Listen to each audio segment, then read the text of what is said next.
జీవము గల దేవుని మాటలు మత్తయి సువార్త 14వ అధ్యాయం 24వ వచనం నుంచి 36వ వచనం వరకు. అప్పటికి ఆ దోణె ధరికి దూరముగా ఉండగా గాలి ఎదురైనందున అలల వలన కొట్టబడుచుండెను. రాత్రి 4వ జామున ఆయన సముద్రం మీద నడుచుచు వారి యొద్దకు వచ్చెను.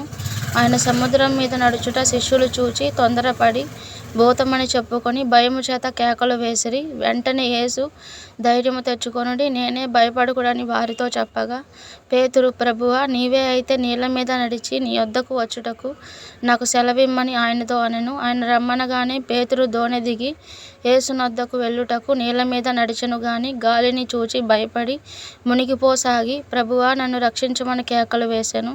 వెంటనే యేసు చెయ్యి చాపి అతని పట్టుకొని, అల్ప విశ్వాసి, ఎందుకు సందేహపడితివని అతనితో చెప్పెను. వారు దోణి ఎక్కినప్పుడు గాలి అణిగెను.